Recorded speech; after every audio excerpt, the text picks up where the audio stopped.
Music. We're going live. We should hear the music any second now, Schwab.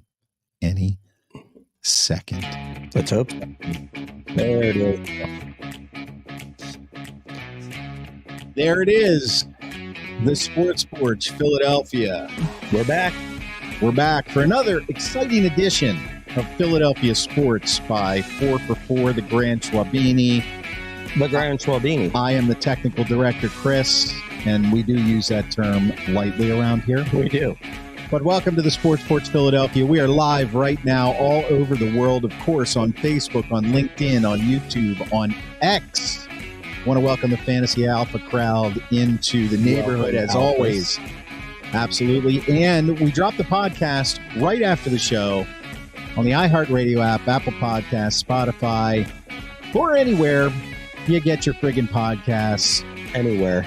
Subscribe, leave us a review, tell us how you feel, drop a comment, join the show. Yes. It could be your therapy. It could be your release. I just want everybody to know that Mark tried to steal my car earlier, but that's a different story. I did. I figured let's take this Maserati for a spin.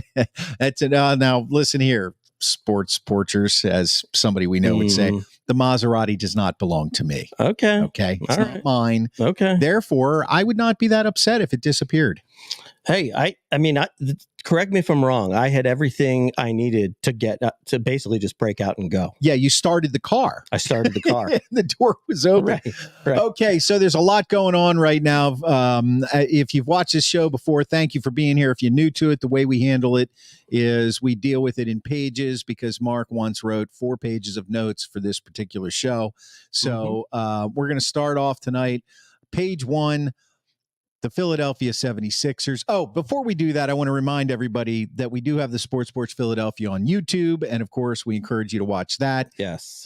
Sooner or later, Mark will start making more videos for that channel. Well, we said that I was going to start with the playoffs, and that is Wednesday night. So Wednesday night, I will give you a breakdown. There we go. On what happened. Did the Sixers win and advance, or did they lose and have to play the second game to try to advance? And that is page 1. The Sixers, will the play-in lead to a championship? What do you think, Schwaber? I think yes. Do you really? Do you really think why that? not? It's got to happen sometime. You're a little overly enthusiastic about that. Well, I mean, seriously. I am, but I feel why not?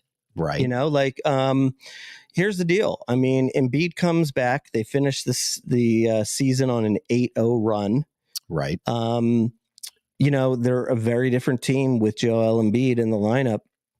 I believe they had the best winning percentage or close to it with, Embiid in the lineup. You know, they really just faltered when he was out.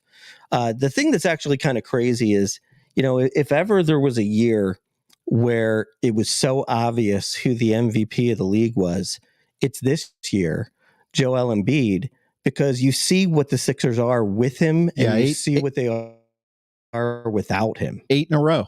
Right. 8 in a row. He's back. Well, how many of those were all of those were with him back? He's back 8 games now. Well, I think they played 2 games without him. Okay, yeah. But they had won a bunch before that as well. And they won like 1 before. Then he came back. And then I think he sat 2. So they were actually like 5. They're 5-0 with Embiid, 3-0 without him. Got it. But 8 in a row. Yeah. Making the push. Right. Making the push. It's actually kind of a shame that they didn't get an automatic playoff spot. Basically what happened yesterday was them finishing the season on an 8-0 run.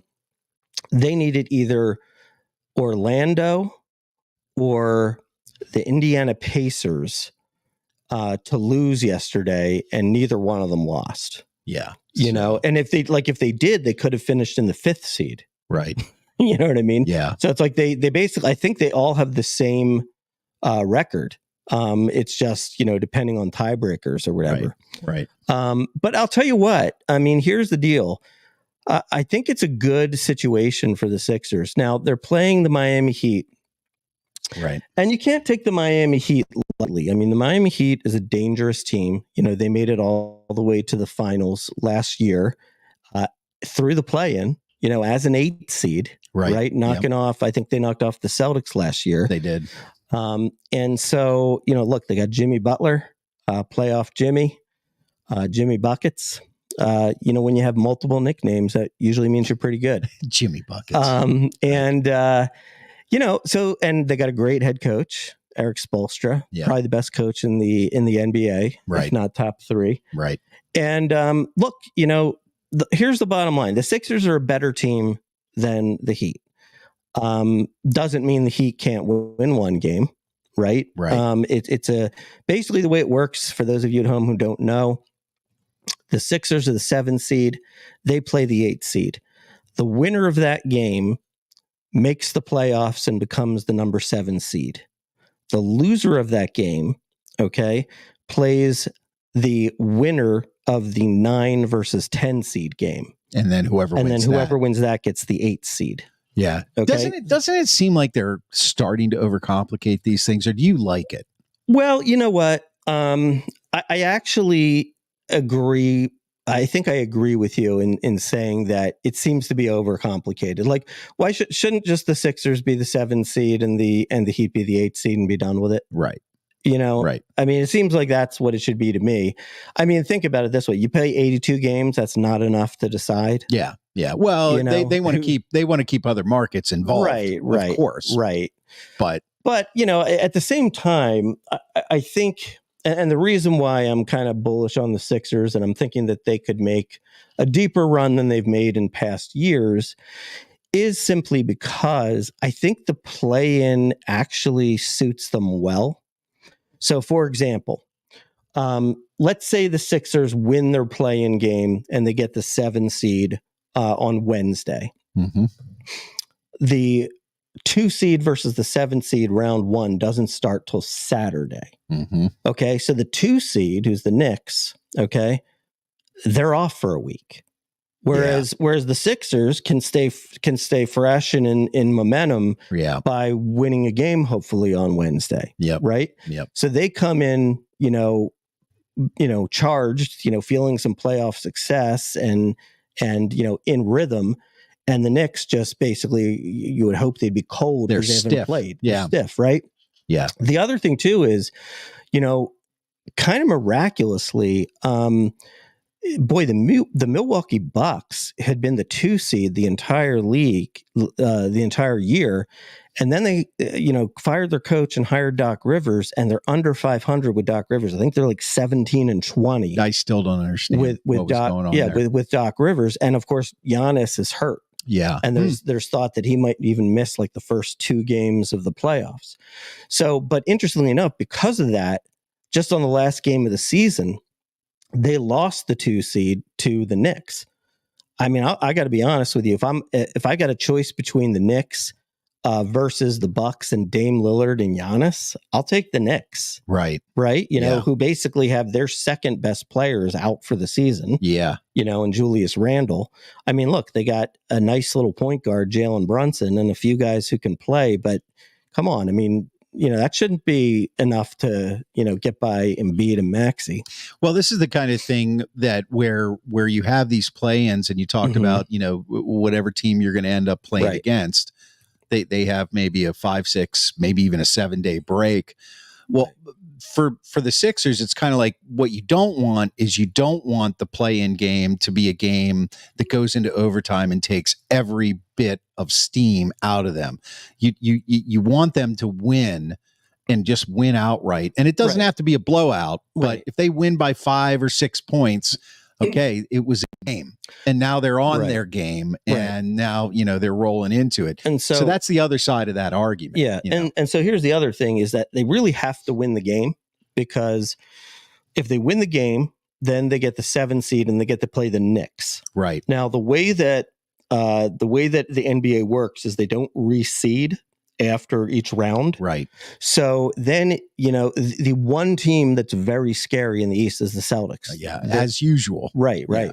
So if you're the 7 seed, you don't have to play the Celtics until the semifinals. Right. Okay. Now, if you lose to the Heat, then you're playing for the 8 seed, and you'll draw the Celtics. Which basically means you're playing probably either Thursday or Friday. Mm-hmm. Okay. And you're playing a second game.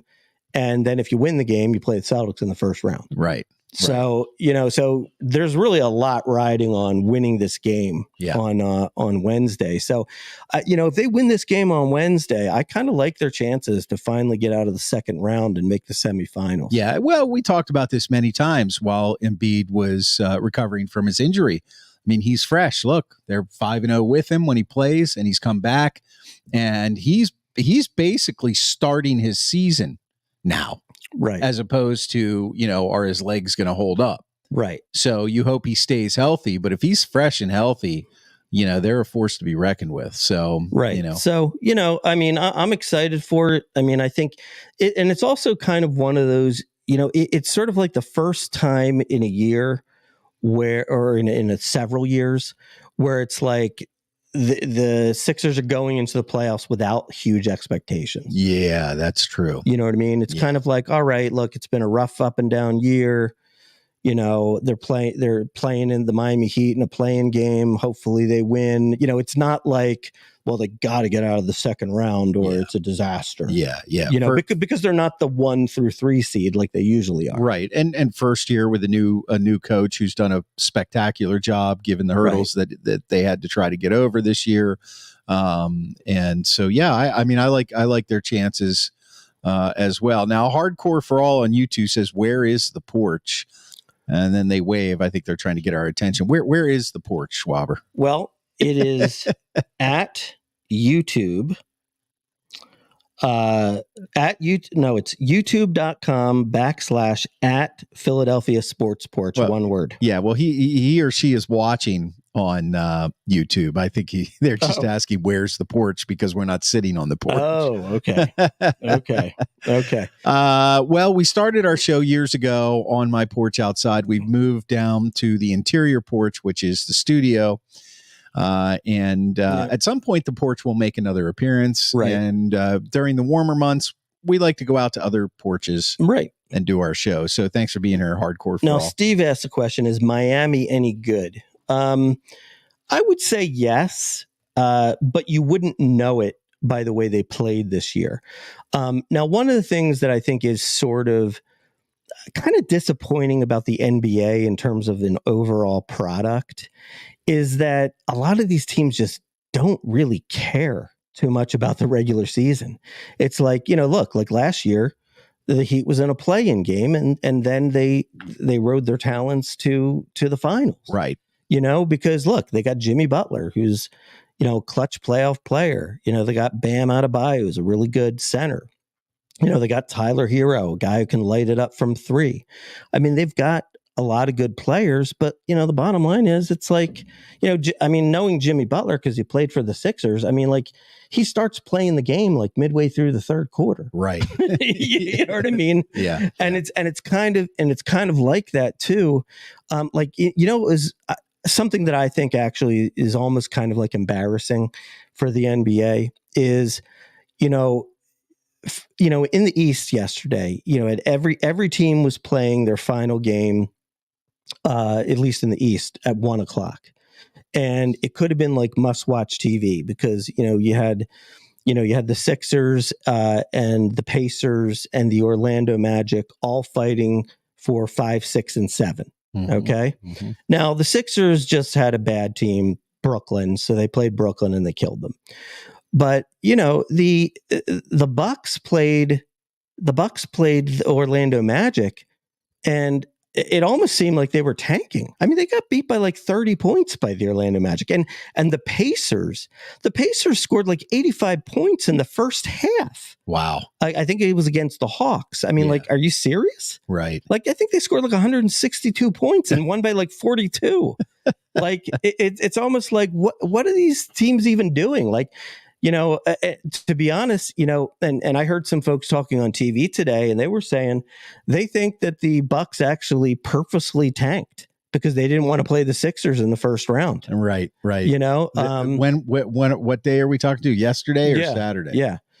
And, and then, the same thing with like I believe the Hawks, like maybe like if the Hawks, if they would have won their game, then they would have maybe been the 8th seed and had to play the Sixers.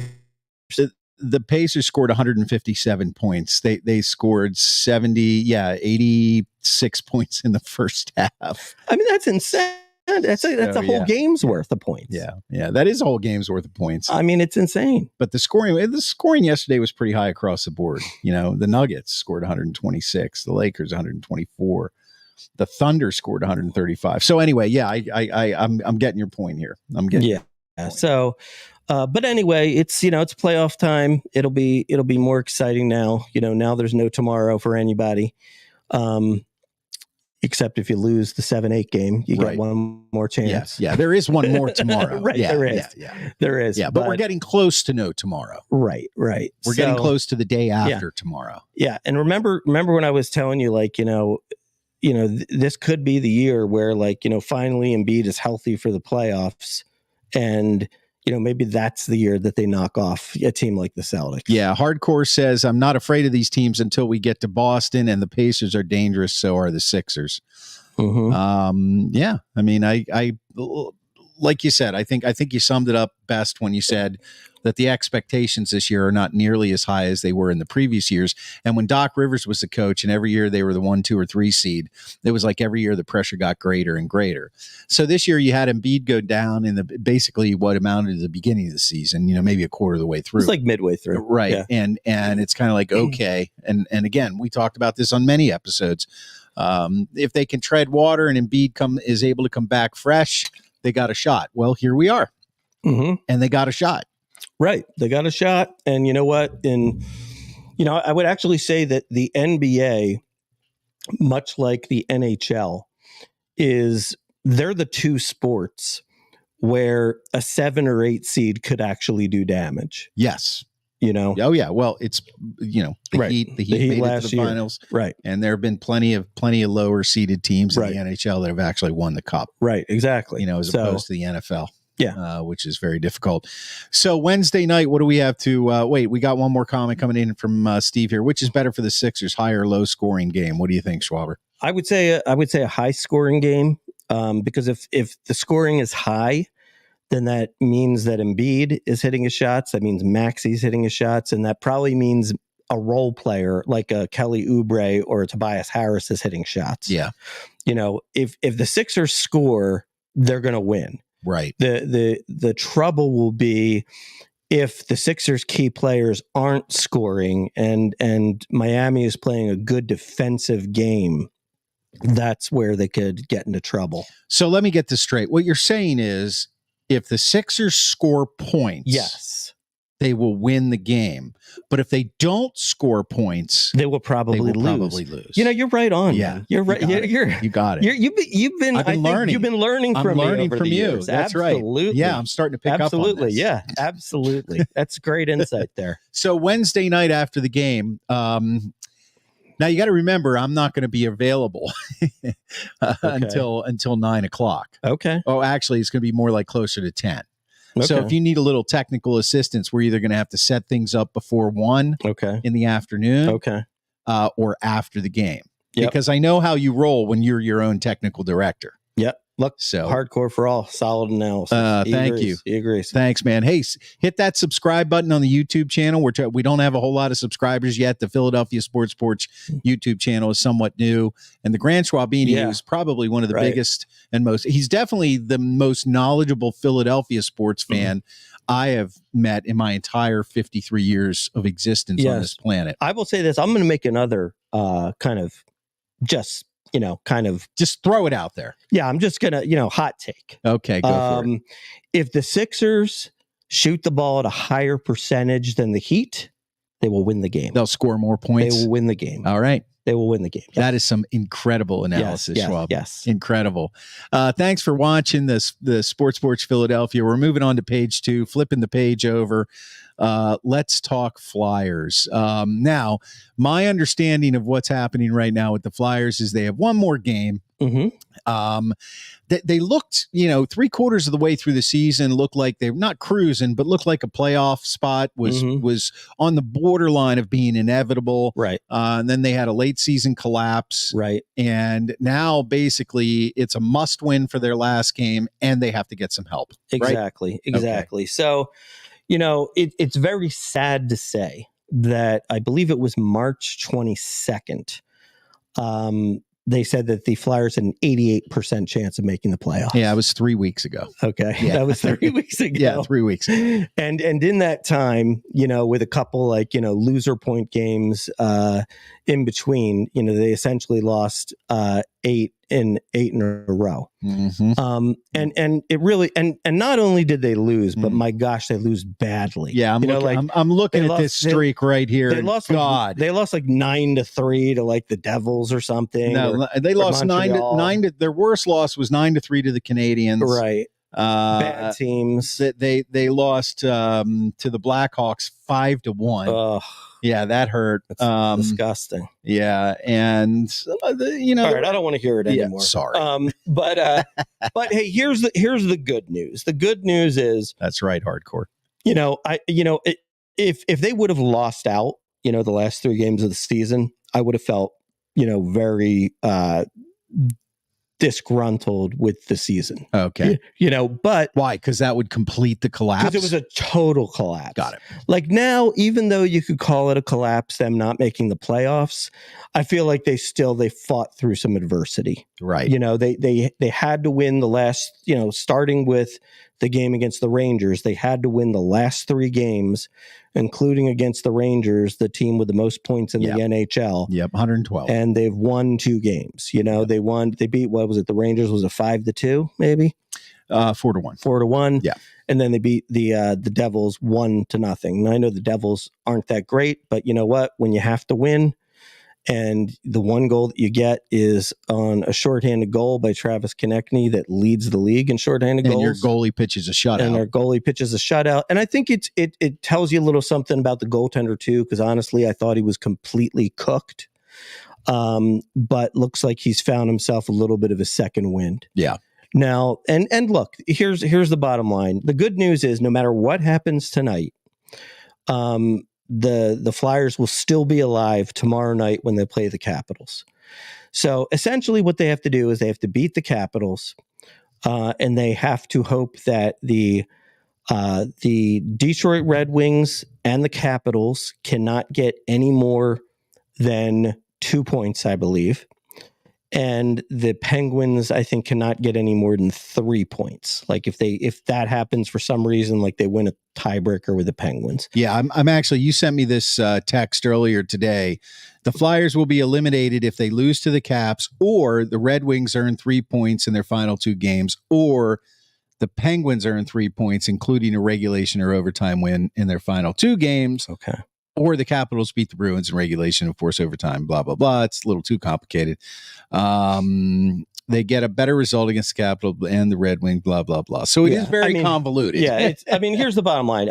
I'm pretty sure it's something like a 12% chance, Right. There's different versions of these different, I don't know, analytics, sites that do it. I think it's as low as 4% chance, and then as high as a 22% chance. Yeah. But it's not good. Yeah. Right. Is what it is. And let's be honest here. I mean, the reality is, if the Detroit Red Wings don't get the last spot, they should just disband the franchise, because they've got 2 games against the Montreal Canadiens, who, granted, they beat the Flyers, but man, they obviously stink. Right. Right. So the reality is what it really comes down to is the Red Wings should get that final spot, and if they don't, they blew it. And it was. Yeah. I mean, to be honest, the shame of it is that the Red Wings probably earned that last playoff spot by getting the loser point against the Penguins the other night. Right. When they were down 5-3 with 5 minutes left, and they got 2 goals and got to overtime. They lost in overtime, but that gave them that 1 extra point. Right. So that was kind of a killer. And a hardcore says, can we be eliminated before the Caps game? We can't. Okay. We can't. Okay. Yep. Steve says the Pens winning in regulation is really bad news for the Flyers tonight. Yeah, we know that because they get 2 points. Of course. Yeah. Yeah. So thanks for that, Captain Obvious. Yeah. No, that's another tough one tonight for the Penguins. The Predators are a really good team. Yeah. I think they got like 96 points or something like that. Who are they playing? The Predators, right? Yeah. Let's take a look at that just for shits and giggles here. Nashville is, I don't know. I can't find them. Are they in the West? No, I don't think so. No, maybe they are. They must be. Yeah, the Predators. Yeah, Nashville. Oh, here they are. Yeah, they're in the Central, Western Conference Central, and they have 99 points. Yeah, yeah, and I mean, look, hats off to the Penguins for making a really great run at the end of the season here. Yeah, but at the same time, like one of the things I think you'll find with the Penguins is they got like no goaltending at all. Well, and they have, I mean, like every game they win is 6-5. You're throwing out a little bait there for a friend of ours, but the honest thing about it, honestly, hats off to the Penguins, but if you're comparing them to the Flyers, it's an old team at the end of its run versus a young team that's looking to try to put together a franchise. Right, that's trying to figure out how to win. So last question on page 2 here for the Flyers. Assuming they don't make the playoffs. Right, which is likely. Is Torts back next year? Or was this the stopgap? I've heard reports that he is back. Okay. I've heard reports that he is back. And the good thing is that, of course, when you're in a collapse, you begin to think, has Tortorella lost the team? And, the last 2 games have basically shown you that he hasn't. Right. They wouldn't come out and fight and get a win in New York and fight and get a win against the Devils if he had lost the team. You're right. So, I think he'll be back. And I think overall that's a good thing. Now, it wouldn't shock me if you saw like some pretty significant moves. Like, they don't like the way that Sean Couturier handled his benching. Right. So wouldn't shock me at all if the captain is not on the team next year. Gotcha. I think that kind of stuff might happen. But I mean, to me, it's kind of exciting. I mean, the other thing that's exciting about them is, they've got these 2 Russian goaltenders. I like Sam Ersson. It's still kind of jury's out as to whether he can be, a 1 goalie or not. He's had ups and downs. He's had like 5 shutouts this year. Right. But he's also had some really bad games, and maybe that's just workload. But you got the 2 Russians, Alexei, I think it's Kosalov, and the other one is Ivan Fedotov, something like that. And the one who's actually here is pretty good. Like he says, could Couturier be a Penguin next year? Maybe if you could spell his name right. But I would doubt that they would do that. Like I think they would probably try to give like Couturier to a team that's going to have like a high number 1 draft pick, maybe. Right. Let's say like the Avalanche doesn't win the cup this year, but they're picking like 28th. Right. Right. And, they're thinking like, our 28th pick is going to be ready for the NHL in 3 years. You know what I mean? So maybe they trade like Couturier to them and get an extra 1st round pick, something like that, Yeah.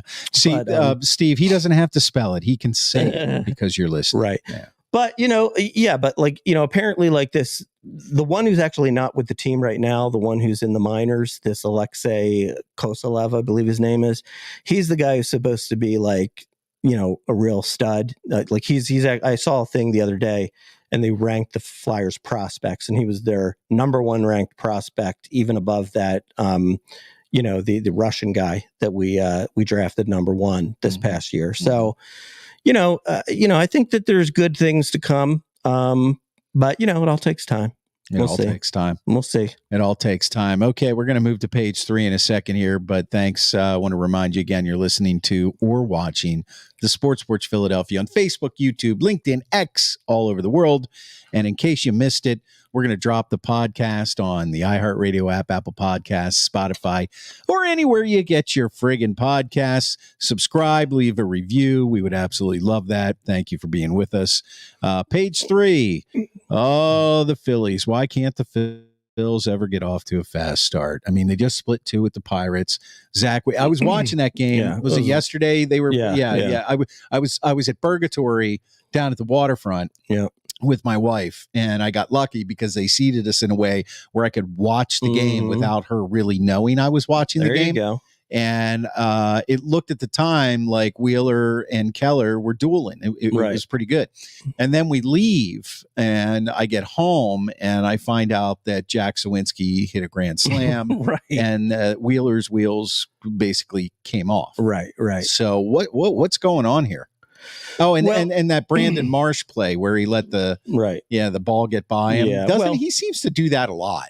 Brandon Marsh. I feel like I saw him do that a few times. Well, they say no. Actually, I think what you're talking about in the Grand Slam inning, there was an error by Bohm. Yeah, Alec Bohm at third. No. I'm talking about there was a Marsh error. There was a in left field, right? Yeah. Well, I mean, here's the thing. I mean, the Phillies are a very frustrating team because here you go. Look, when you play the Pirates, and no disrespect to the Pirates, but you should win 3 of 4. Yeah, when you're up 2-1 and you've got Wheeler on the mound for the finale, you're supposed to win. Yeah. Now, I could actually, even though it looked like a pitcher's duel in the early going, I could tell just from watching Wheeler pitch as many times as I have that he didn't have his A stuff. Yeah. Because he was missing a lot of pitches. Like pitches were sailing on him. Pitches were a little too far outside than is typical. So I felt like he didn't really have his best stuff the other day. And so basically what happens, it's like, one guy gets on by way of an error, another, then there's an infield single, and then there's a bloop and it's bases loaded. And then all of a sudden he puts one right over the plate, and Sawinski, and let's be honest, he put it right over the plate because he didn't think Sawinski was going to hit it. Yeah. I mean, that's the bottom line. Yeah. He's hitting like 190, right? Yeah. Even worse than that. But I saw that pitch. Honestly, I was surprised that Sawinski did hit it.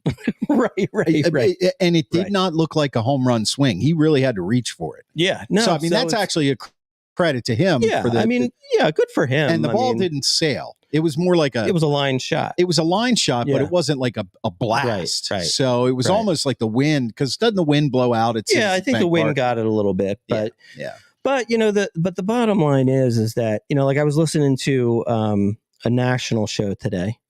And one of the guys was talking about what's wrong with the Phillies, and his kind of half-assed kind of take on it was, this is not the right time of the year to play the Pirates. You want to play the Pirates when they realize they're a bad baseball team. Well, and he's not wrong. Right. He's really not wrong. Right. I mean, the Pirates.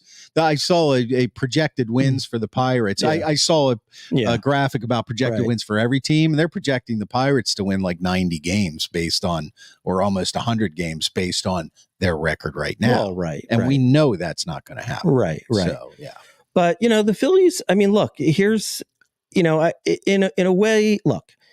Do I think that they'll make the playoffs? I do. Look, when the weather gets warmer, they start crushing the ball like crazy, right? Mm-hmm. I mean, look, Harper's hitting 190. Yeah, not Harper-esque. It's not gonna, but that's not gonna continue. And look, the bottom line is, look, and who would even think they're 8-8, and somehow they've had. They've actually had no wins in Wheeler's 4 starts. Yeah, wow. Which is insane. Yeah. And if it wasn't for Jack Sawinski's grand slam, I think that brought his ERA to 3.00 on the year. Yeah, I was just going to look that up. If it wasn't for that, and he still and Wheeler still had 10 strikeouts yesterday. Yeah. I mean, and if it wasn't for that, his ERA would be in the ones. Yeah, I was going to say that's what you call a heartbreaking loss. Right. So, although I will say this, though, I will say that I do think that there is a fundamental flaw with the Phillies. And I think that the fundamental flaw is that they're a team that it's all about, are they going to slug or not? Yeah. Because when they're going great, they're hitting tons of home runs. And when they're not, like, for example, the last 2 games of the World Series against the Astros and the last 2 games against the Diamondbacks in the NLCS last year, they didn't hit, and that's a problem. It's not a team. it's not a team that manufactures runs. That's exactly right. And I feel like they should do more of that if they're going to expect to have success in the playoffs. Yeah, you can't rely on home runs to carry you, because you can't. When guys that are when the Schwarbers of the world, when now Harper will hit for average and his on base is usually pretty good, but when guys are ballers and they're just knocking them out of the park, and they go through their streaks are they strike out 10 times in a row. Right. And that's the thing. Like, like Schwarber's actually gotten off to a pretty good start this year. Yeah. But didn't he batting like 276 or something? No, I think it's like 240 or something like that. But that's a great start for him. But that's a really good start for him. But Castellanos is having a horrible start. He's like hitting like 190 or something. Right. So you got Castellanos, 30 home run guy, Harper, 30 home run guy, basically not hitting at all. Schwarber 242. Yep. Turner, I think he's turned it up. I think he's around 300. 302. Yep. Bohm's kind of like 250-ish, I think.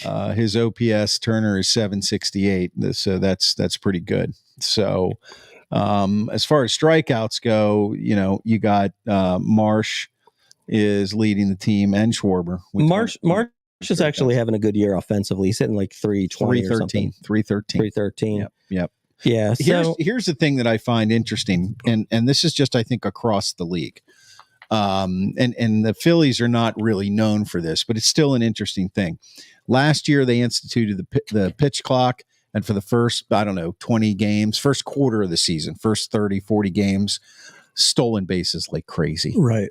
This year, not hearing anything about it. I think it's kind of one of those, it's been an adjustment. So now teams are learning how to. And by the way, Klein, I don't think you know about this. So I'm going to let you know for the very first time on air. Thank you. And I think it's going to basically tick you off. Oh, I can't wait. Do you want to know what's going to be coming?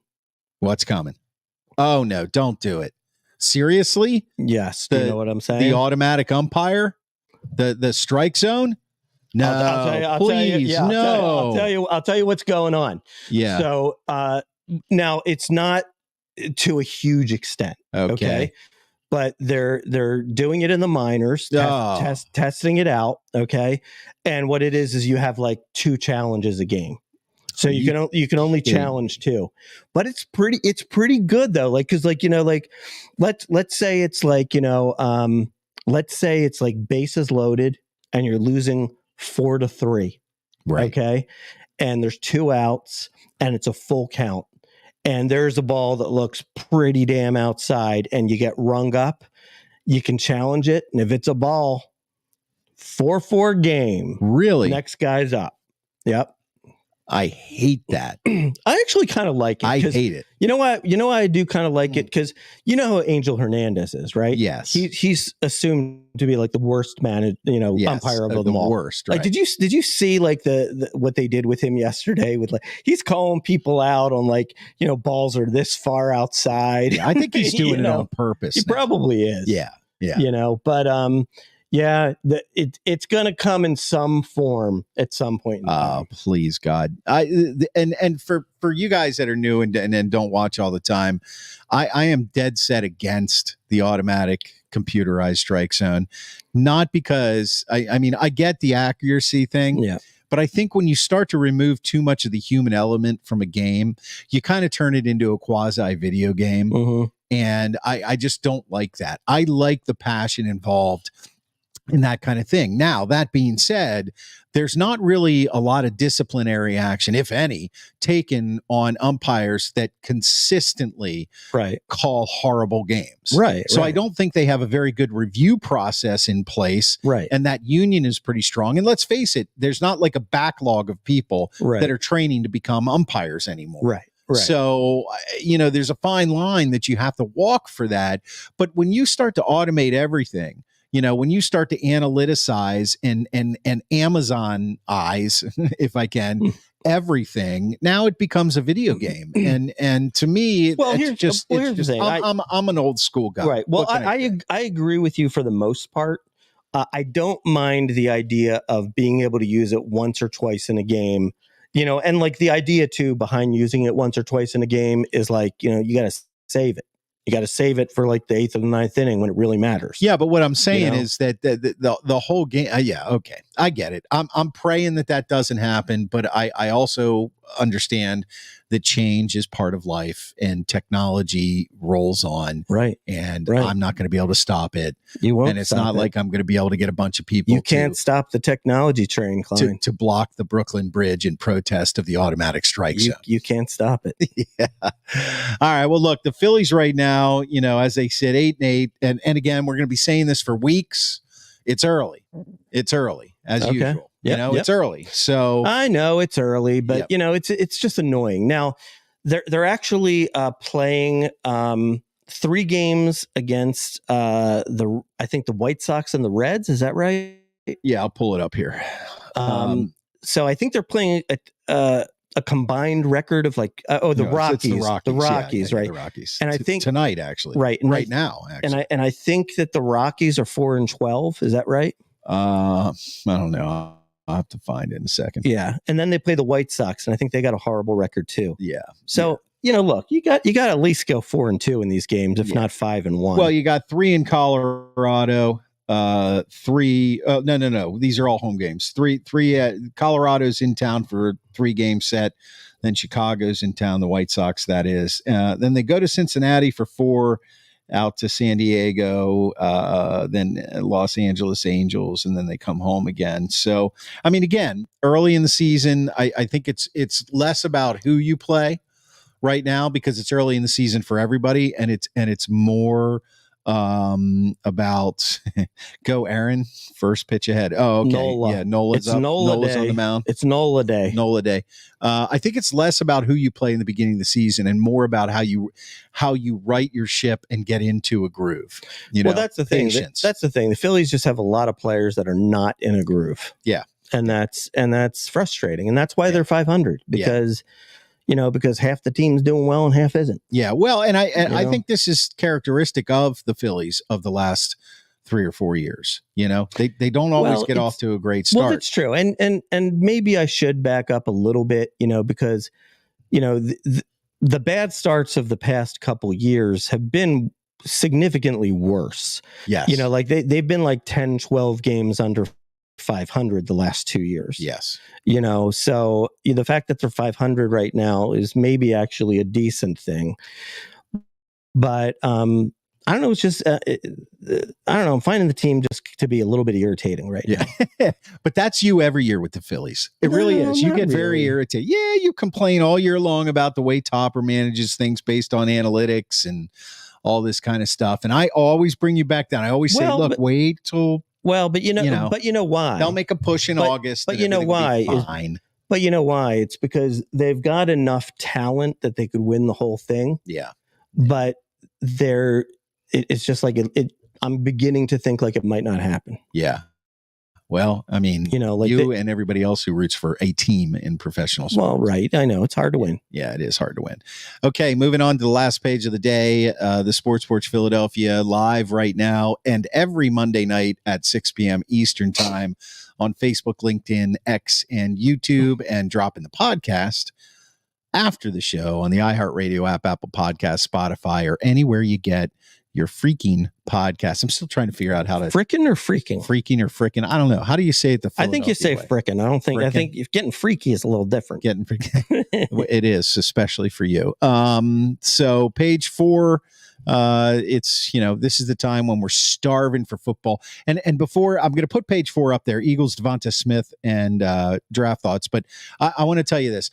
When I was at Burgatory yesterday, sneakily watching the Phillies Pirates game on the big TV over my wife's left shoulder. Mm-hmm. On the TV over my wife's right shoulder was the UFL. Mm-hmm. And it was the Michigan team and the I don't even know what team. Right. Michigan and Houston. Okay. And I got to tell you, I did not see the entire stadium, but when they would put the camera down and I saw a shot of it the other day. it was just basically completely empty. It was like 500 people, probably tops. And I was watching it. I've never seen football so bad. Yeah, I am not a college football fan, but I can tell you with a pretty high degree of certainty that almost any Division I college team would have crushed both of these UFL teams. I'm sorry, Dwayne "The Rock" Johnson.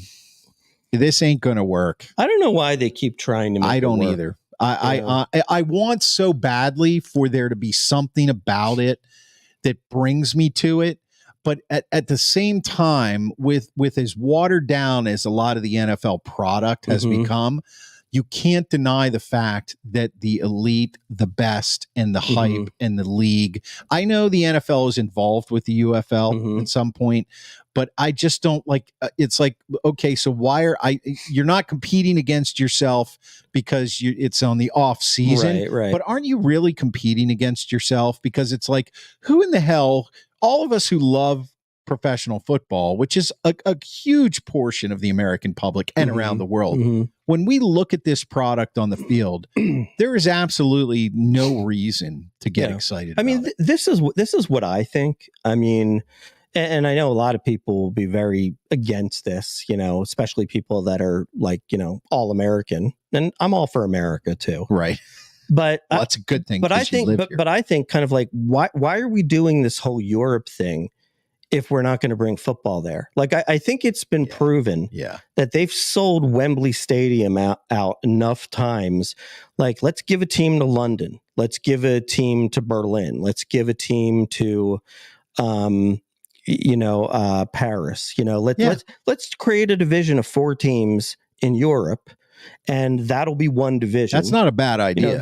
That'll be one division. And so then when you have a Super Bowl champion, it's really like a world champion. Yeah. You know what I mean? Which is what we call the winner of the Super Bowl every year anyway. Right. Now that's going to make people, that's going to blow it up beyond belief and around the world. Now you go from a 17-game season. Now you go to maybe an 18 or 19-game season. And you change the preseason format, so maybe they're not full preseason games, but there's something similar. Right. I think the only barrier there is when you're playing cross division.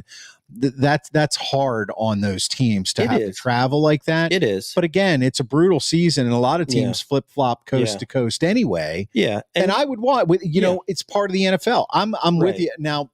Do you think they're not talking about it? I'm sure they are. Yeah, they probably are. I mean, think about it like this. Like, if you did certain things, it could actually make a lot of sense. Like, so for example, like, you want to talk about the safety of the players, which, let's be honest, they're half-hearted about. Because, they add extra games, but then at the same time, and they're, it's like they add extra games, which would be against it. But then they also are trying to take certain tackles out, which is for it, in terms of their safety. Yeah. But my thought is like, okay, so if you bring a Europe group in, then, make it like an 18-game season, but have like 2 buys. So that way at least the players get time to rest. And so, like if you've got a team that's got to go to London to play a Monday night game, then the next week is your bye. Yeah. That kind of a thing. Right. So they could make that happen pretty easily. They could make that happen. Yeah. Yeah. But anyway, so back to the Eagles. Devonta Smith in the headline on ESPN. 2 $25 million receivers. Why Devonta Smith's contract extension makes sense for the Eagles. Is that how you feel? That it makes sense? Yeah. Oh, yeah. I mean, actually, this is a great move because what they did was they got Devonta locked up for a few more years before a bunch of big receivers got paid. Right. Because once people start getting paid, the price goes up. It does. Now, look, Devonta Smith is excellent. Now, he's not as good as Justin Jefferson. Right. But hey, when Justin Jefferson gets paid, then the next price is going to go up. Yeah, the next person's going to be at least pretty close to that. Right. So I think it was a smart move. They got a lot of the core, kind of signed into the future. And now it's really more focusing on the NFL draft, which I'm very excited about, very much looking forward to it. But at the same time, I just don't know, man. Like, I have no idea. It's the first time in a while that I feel kind of unsure as to how Howie Roseman's going to go about it. Well, they don't need a backup quarterback. They don't. They've got the best backup quarterback of all time in Kenny Pickett. Absolutely, they do. Do you think Kenny Pickett even makes the team this year? There's a chance he doesn't. Oh, no, he'll make the team. You think so? Yeah, because apparently Howie really liked him in the draft. Yeah. And look, the way they're looking at him as a guy who, look, I mean, and no disrespect to the Steelers, but they're looking at him as, hey, look, he's a first-round draft pick. Now, do I really think he's a first-round draft pick? I don't think so. I think he's more like a third. But he was drafted in the first round, which means that other teams thought something like that, or at least one team did. Yeah. And they probably say, look, this guy had the worst offensive coordinator that's ever been known to man. True. And for the most part, had a pretty bad offensive line. Yep. And really didn't have great receivers to throw to. No, and the team didn't even have a plan for right. working him into the offense. Right. So they probably figure he was completely mismanaged there. Yeah. And, we can build him up. Yeah. And, look, the whole thing is they hope that he never plays. That's exactly right. But if he does have to play, they feel like, look, he's worst case. If he has to come in and play 4 games, maybe he can win 2 for us. Yeah. Yeah. Well, and he definitely has a lot more talent around him. Mm-hmm. And so when you take the fourth quarter comebacks that he was famous for in Pittsburgh, and, the game is on the line and he had to play. Well, if he would have had the talent around him that the Eagles have between their line, their receiving core, their tight ends, now Saquon Barkley. Right. If he had that talent, even with a bad offensive coordinator, he'd have won a couple more games. There's just no doubt about it. I mean, there were a lot of balls.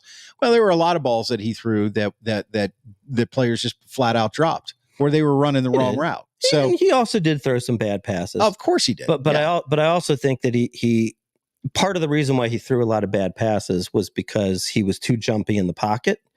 But a lot of that was because of what he experienced his whole first year with the horrible offensive line. Yeah. And, it's his fault, but he kind of carried that into the second year too. He did.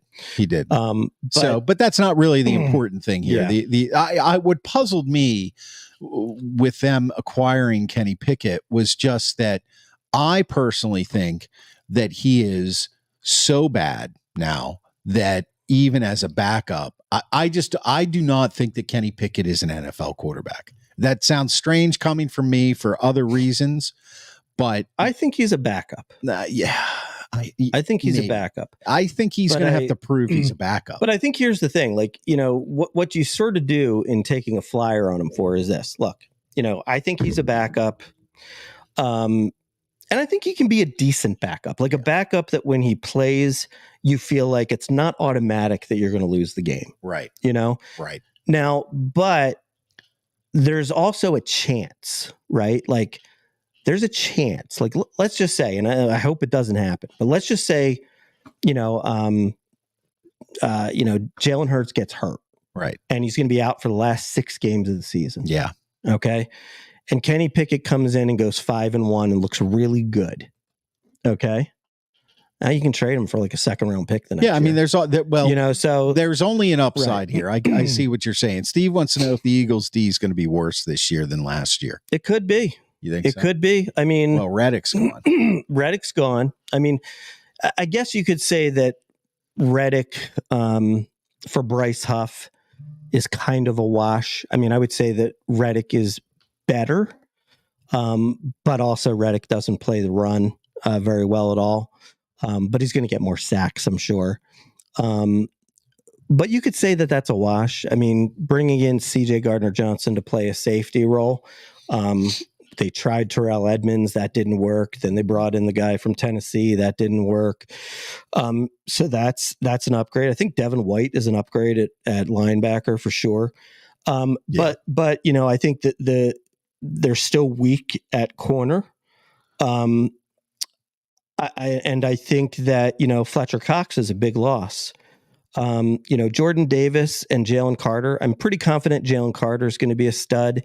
Jordan Davis, he played half of the season last year really well. Yeah. And then he hit a wall. And like, you can't be hitting a wall in your second year. Yeah. So he's got to do something to get fit to be a better player this year. So the defensive line is questionable. I know that they're going to draft some guys for defense, and essentially those guys have to hit. If they hit, they can be a better defense. And they also do a better coaching with Vic Fangio. Yes.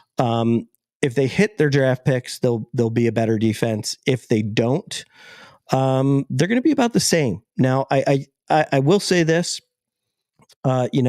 essentially with, you still basically have 3 Pro Bowl offensive linemen. Yep. Okay. You have Jalen Hurts, you have AJ Brown, Devonta Smith. You've got Devonta Parker. Is that his name? Devonta Parker. I'm just trying to think. Yeah, from the New England Patriots. Yeah, he's kind of a better upgrade at the third receiver, right? Than Quez Watkins was. It is Devonta. Yeah, and you got Saquon Barkley and Goddard. And Goddard. So look, you got enormous weapons. You'd have to say you can match their offensive weapons up with anybody in the league. They're going to try to win games like 31-28 the whole year. Yeah. Well, if they're playing well, they're going to score a lot of points. Right. There's no doubt about it. They're basically going with the, hey, we're gonna be a top 3 offense in the league, and we need the defense to get a couple stops. Let's just hope that they overwhelm the Iron Dome a lot better than Iran did. Okay, man. Listen, that's about it for our show this week. I want to thank everybody for listening. If you're listening to the podcast, and of course watching the Sports Porch Philadelphia on LinkedIn, YouTube, Let's go Sixers, Facebook, and let's go Flyers. Don't lose hope. We got to say it right now. 10-9-8. 76ers. There you go. We're going to drop the podcast on the iHeartRadio app, Apple Podcasts, Spotify, or anywhere you get your friggin' podcasts. Subscribe. Leave us a review. Smash that subscribe button. This is the technical director, and that is the Grand Schwabini signing off. We'll see you next week, folks. See you next week. Jablonks.